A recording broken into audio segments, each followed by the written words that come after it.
네, 뉴욕 증시는 오늘 보합권에서 마감을 했습니다. 오늘 특징이라고 한다면 이 나스닥 지수의 장중 2만 선 돌파, 특히 엔비디아가 4% 급등을 하면서 150달러 돌파의 목소리로 오늘 국내 시장의 관련 종목들이 관심을 받을 예정이고요. 테슬라와 관련한 종목들은 오늘 약세가 예상됩니다. 오늘 관련된 코르는 마이너스 1%, 야간 선물은 플러스, EWI는 마이너스 0.39%로 뉴욕 증시에 좀 연관돼서 애매모호한 좀 보합권 출발이 예상이 되네요. 아마 종목별의 대응이 필요로 해 보입니다.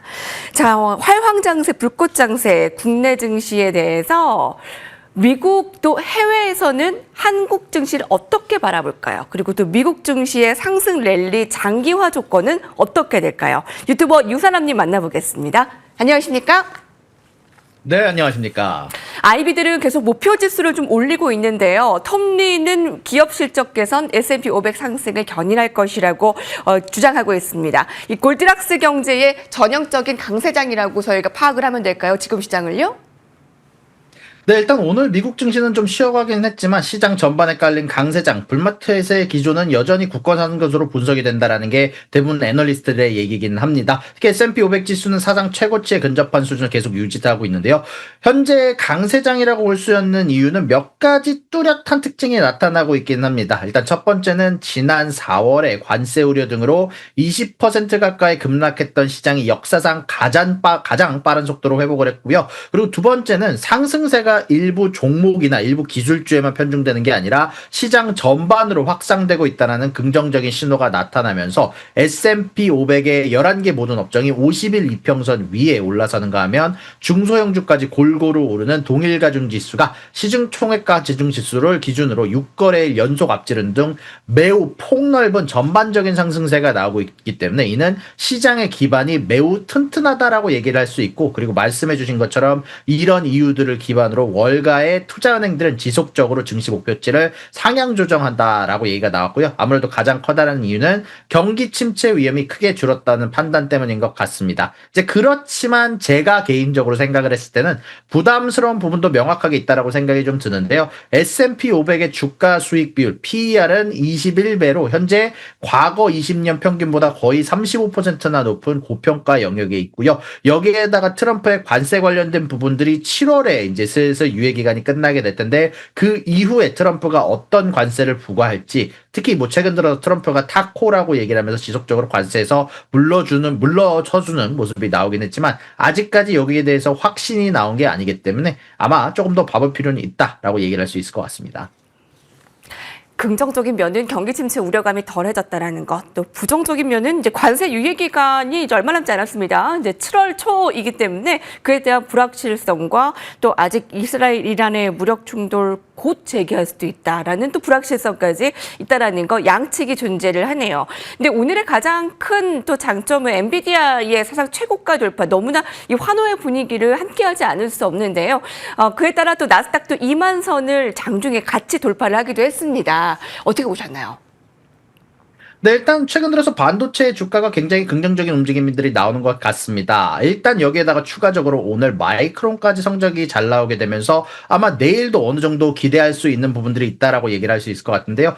일단은요, 가장 중요한 건 최근 들어서 중국 관련해서 반도체 장비에 대한 수출 금지를 주장하게 되면서 미국 쪽에서 이런 이슈로 인해서 사실 반도체 장비들과 반도체 쪽에 하방 압력이 있었는데 여기에 대해서 애널리스트들이 지속적으로 얘기를 했던 게 너무나 과평가다, 이 이슈에 대해서 너무 과평가가 되어 있고 사실 여기에 대해 영향을 받는 반도체 기업들은 미국 내에서는 많지는 않을 것 같다라는 게 사실 대부분의 애널리스트들이 의견으로 나오면서, 그리고 이런 것들이 중동의 긴장 완화와 겹쳐지면서 전반적인 커다란 주가 상승이 나오지 않았나라고 생각을 하고, 그리고 오늘 나왔던 마이크론의 성적 굉장히 좋게 나왔습니다. 매출과 EPS뿐만이 아니라 다음 분기에 대한 가이던스도 매출, EPS, 가이던스 모두 예상치를 크게 상회하면서 사실 모건 스탠리나 JP 모건 양쪽 다 투자 의견을 크게 상향 조정했고요. JP모건 같은 경우는 지속적인 HBM의 수요가 강세로 나오고 있다면서 소비자용 어플리케이션에 대한 상향 평가를 하게 됐고, 오늘 어닝콜에서 나온 발언들을 봤을 때 데이터 센터 D램 매출이 사상 최대치를 달성을 했고요. SSD도 시장 점유율 2위를 달성하고 향후 20년간 미국 내 $200빌리언 가까운 투자 계획과 그리고 신제품 HBM4 원 베타 디램 기술을 활용해서 성능에 대해서 60% 상향하면서 전력 소비를 20% 줄인 신제품을 2026년 양산 개시 예정까지 발표를 했기 때문에 전반적으로 이런 반도체 강세장 단기간 동안 이어지지 않을까라고 생각을 하고 있고요. 장기적인 관점에서 본다라면 결국 지속적으로 AI 관련된 수요가 계속해서 수요가 나오고 있기 때문에 이런 수요는 단기간에는 꺼질 거라고 생각이 들지는 않습니다. 여기에다가 추가적으로 우리가 이제 고민해봐야 될 부분들이 온 디바이스 AI 시대가 이제 슬슬 온다라고 개인적으로 저는 생각을 하고 있거든요. 클라우드를 거치지 않고 각각의 스마트폰, 노트북, 자동차 기기 자체에서 AI가 구동되는 방식, 온 디바이스 AI가 앞으로 올 거라고 얘기를 하는 시대가 많이들 얘기를 하고 있고 여기에다가 AI 주권이라고 하죠. 이제 AI 주권을 지키기 위해서 각 국가, 각 문화권마다 데이터 센터를 짓고 있는 상황이 나오고 있기 때문에 이런 부분 때문에 반도체에 대한 수요가 꺾이기는 어렵다라고 봅니다만 결국 미중 관련된 기술 전쟁, 결국 중국이라는 마켓이 전반적으로 미국 내에서 미국 회사들이 미국에 있는 기업들이 중국에 있는 이제 마켓에 대해서 우려해야 된다는 점은 여전히 뭐 갖고 가야 될 숙제라고 얘기를 할 수 있지만 그것을 제외하고는 AI 쪽에 강력한 수요가 지속되지 않을까라고 생각할 수 있을 것 같습니다.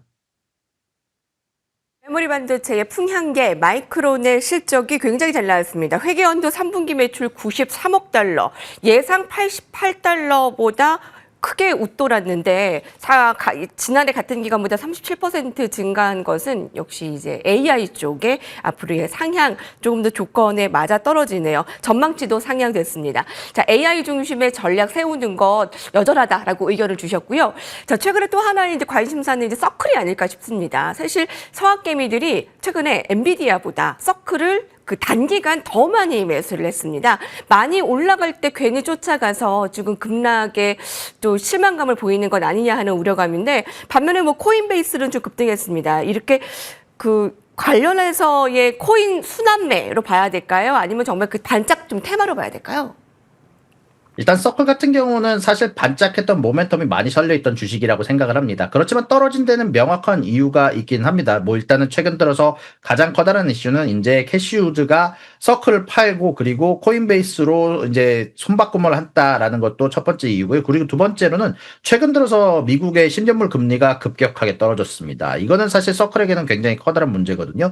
서클 같은 경우는 대부분의 자산, 돈을 버는 수단이 채권을 통해서 돈을 법니다. 여러분들한테서 받은 달러로 이거를 채권에 재투자, 단기채에 투자하거나 아니면 굉장히 짧은 회사채에 투자를 해서 여기에서 나오는 이자율로 돈을 버는데 문제는 최근 들어서 금리 인하에 대한 시기가 빨라질 거다라는 예측이 지속적으로 나오고 있고 어제만 하더라도 파월 연준 의장이 인플레이션이 낮기만 하다면 그래도 금리 인하면 빠르면 빠를수록 좋다라고 이야기를 했고 그리고 최근 들어서 연준이 가장 중요한 발표 하나를 했는데 이제 월가의 거대 은행들한테 채워져 있던 족쇄, 특히 SLR이라는 규제를 좀 풀어준다라는 얘기를 했거든요. 이제 여기에 대해서 좀 간단하게 이 SLR라는 게 뭐냐면은 여러분들이 뭐 정확하게 말하면 은행들이 채권을 투자할 때 거기에 해당하는 예금을 들고 있어야 된다. 거기에 해당하는 현금을 들고 있어야 된다라고 생각을 하는 건데 여기에 대한 규제를 낮춰줘서 국채를 사도 자본 부담이 덜할 수 있게 만들어주는 그러니까 은행들이 더 많이 국채 시장에 들어갈 수 있는 큰손 역할을 할 수 있게 해준다는 건데 그렇게 되면 결국 금리 인하가 혹은 채권 금리가 좀 더 빨라질 수 있고 좀 더 빠르게 내려갈 수 있거든요. 솔직히 이렇게 될 경우 금리에 대한 채권에 대한 수요가 높아지면서 채권 가격이 상승하고 금리가 떨어지면 결국 거기에서 이자 수익을 얻는 서클 같은 경우는 손해가 굉장히 크게 날 수 있는 상황이고 최근 들어서 나오고 있는 인플레이션이 높게 나오지 않다라는 점도 합쳐져서 결국 채권 금리가 낮은 수준으로 유지가 될 수 있다라는 평가가 나오면서 이런 부분들이 서클에 대한 매도세를 강화를 시켰고요. 물론 여기에 대해서 뭐 나중에 또 기회가 있으면 SLR 규제에 대해서 더 얘기를 하겠지만 여기에 대해서 추가적으로 최근 나오고 있는 스테이블 코인에 대한 법안과 결국 월마트나 아마존도 추가적으로 스테이블 코인을 발행한다라고 하면서 스테이블 코인이 결국 제도권 안으로 들어오겠구나 하면서 상승을 했는데 생각을 해보면 더 많은 스테이블 코인들이 발행이 된다라면 더 많은 경쟁자가 생긴다라고 얘기를 할 수 있거든요. 그래서 코인베이스는 결국 이 모든 스테이블 코인들을 다루기 때문에 코인베이스는 급등할 수 있지만 사실 서클 같은 경우는 그 규제로 인해서 수익을 얻는 부분이 코인베이스보다는 덜할 수밖에 없거든요. 그러다 보니까 이런 차이점이 코인베이스의 급등과 서클의 급락을 만들어내지 않았나라고 개인적으로 생각을 하고 있습니다. 네.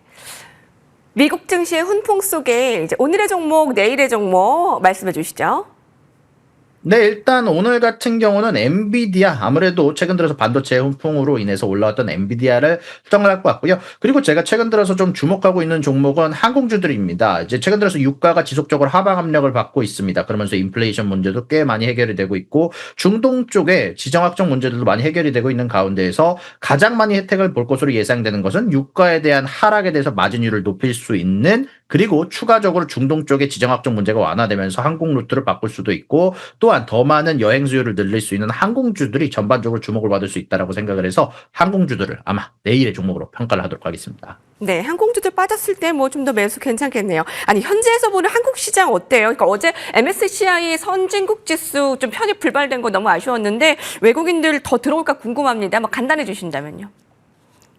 일단 간단하게 정리를 하자면 여전히 한국 주식은 매력적인 가격들을 유지하고 있다라고 생각을 합니다. 코스피의 주가 수익 비율이 PER이 약 9배 수준이거든요. 이게 대만이나 인도 등 다른 아시아 경쟁 시장은 물론 과거 평균치보다도 낮은 수준이라서 여전히 코리아 디스크가 존재한다라고 얘기를 할 수 있어서 역으로 보면 앞으로 좀 더 잠재력이 조금 더 오를 수 있는 잠재력이 있다는 의미로 해석이 돼서, 물론 여태까지 꽤 많이 이번에만 거의 한 30%가량 갖고 올라온 만큼 사실 여기에 대한 상승 여력이 예전 같지는 않겠지만 여전히 상승 여력은 존재한다라고 생각하고, 또한 외국인 투자 자금도 여전히 들어올 수 있는 여유가 있다라고 생각이 돼서 분명히 MSCI에 대한 편입이 불발이 된 것은 굉장히 부정적이지만, 네, 여기까지 정리하도록 하겠습니다. 네, 오늘 말씀 감사합니다.